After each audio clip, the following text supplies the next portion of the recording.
Ibu siswa SMP korban asusila ASN di Sebutpar Provinsi Jambi tegas tolak uang damai 1 miliar.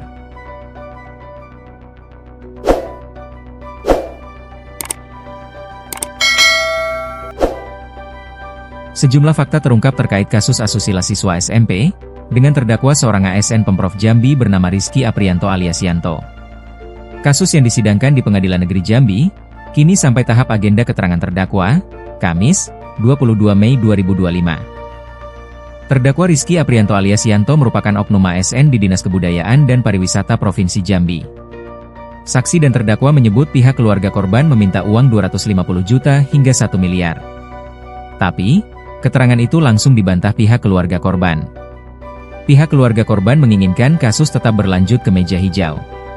Kemarin, seusai sidang, kuasa hukum Rian Gumai selaku kuasa hukum terdakwa mengungkap sejumlah hal.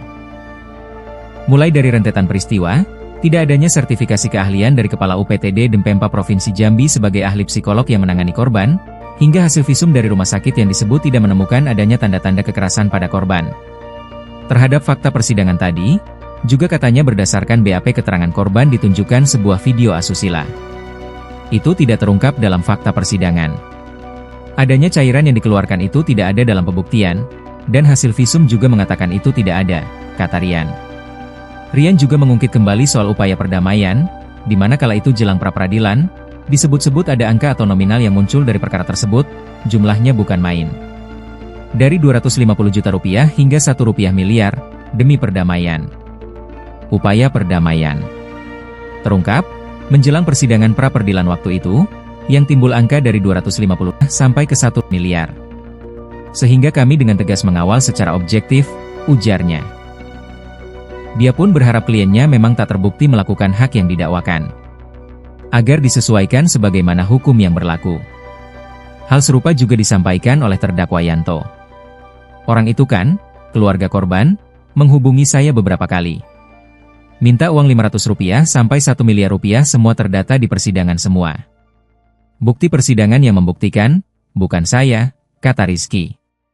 Mudah-mudahan saya diberi hukuman seadil-adilnya. Selama ini saya banyak diam, tambahnya.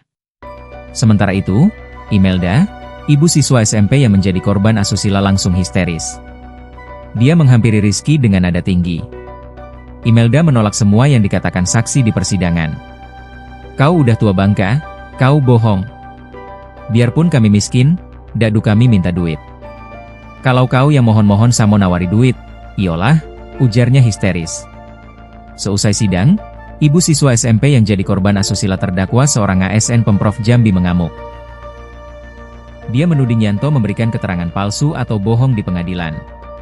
Imelda tak terima saat saksi menyebut pihaknya selaku korban meminta uang sebesar 500 juta, sewaktu kakak terdakwa mendatangi keluarga korban di rumah. Bohong dia itu. Kakaknya katanya datang 5 kali, bohong dia itu. Kakaknya cuma 2 kali datang, kata Imelda. Imelda mengatakan, keluarganya menerima kedatangan kakak terdakwa, dengan syarat hanya menyampaikan permintaan maaf dan tidak ada pembicaraan lain. Kemudian, kakak terdakwa datang ke rumah korban meminta maaf. Berselang 2 minggu, kakak terdakwa datang lagi ke rumah korban menawarkan uang. Datang kedua menawarkan duit 200 juta rupiah. Nah, di kesaksian, sidang, tadi, dia, terdakwa, ngomong bukan 200 juta yang aku tolak, tapi 250 juta. Bohong dia itu, katanya. Imelda yang juga mengikuti sidang tertutup itu, juga membantah keterangan yang menuding keluarganya meminta uang kepada pihak terdakwa sebesar 300 juta lewat pengacara korban. Imelda membantah keterangan saksi itu dan mengatakan tidak ada pembicaraan mengenai perdamaian dengan terdakwa. Dia menegaskan, pengacara tersebut telah diputus kontrak karena tak sejalan dengan keluarga korban. Gara-gara apa kami gak pakai pengacara itu lagi? Karena aku gak mau berdamai, ucapnya.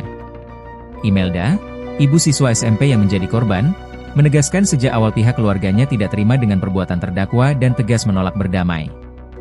Kalau aku mau berdamai, sudah sejak awal, dilakukan, katanya. Sampai kini, pihak keluarga korban menolak berdamai.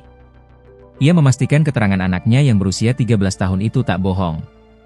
Dia mengungkapkan sejak perbuatan terdakwa, anaknya terdampak secara psikologis. Emang keterangan dia, terdakwa, itu bohong semua, ucap Imelda dengan nada